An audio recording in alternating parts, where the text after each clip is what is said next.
Nate Savage, and I want to go over the most important and the first thing that every real blues guitar player should know, whether you're a rhythm guitarist or a lead guitarist, and that is the 12-bar blues. So if you don't know the 12-bar blues progression, all it is, it's the 1-4-5 in any blues key that you're in. So you may be thinking, well, what does 1-4-5 mean? If we're in the key of A blues, and A is our root note or home bass, you could think about the blues scale.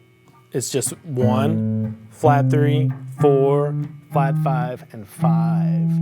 All the 12-bar blues progression is, it's a certain order of chords based on a 1 chord of the A7 chord, the 4 chord, or the 4th scale degree here, which happens to be a D7 chord, and then the 5 chord, which in this case for A blues is an E7 chord.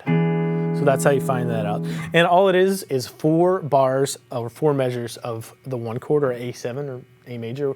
1, 2, 3, 4, 1, 2, 3, 4, 1, 2, 3, 4, 1, 2, 3, 4. Then you have 2 bars of a D7 or the 4 chord. 1, 2, 3, 4, 1, 2, 3, 4. Then back to the 1 chord, the A7, for 2 more measures. 1, 2, 3, 4. 1, 2, 3, 4. And you have an E7 or the 5 chord for 1 measure. 1, 2, 3, 4. Then the D or the 4 chord for 1 measure. 1, 2, 3, 4. Then the 1 chord for 1 measure. 1, 2, 3, 4. That's measure 11. And then measure 12 is back to the 5 chord, the E. 1, 2, 3, 4.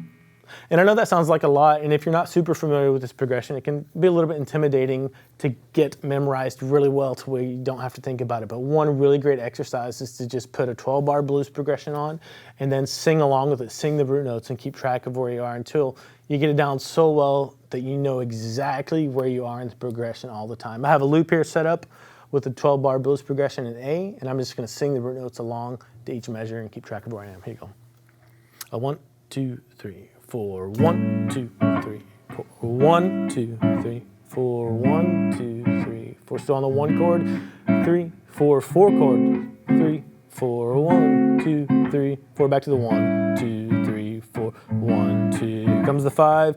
5, 2, 3, 4, 4, 2, 3, 4, 1, 2, 3, 4, 5, 2, 3, 4.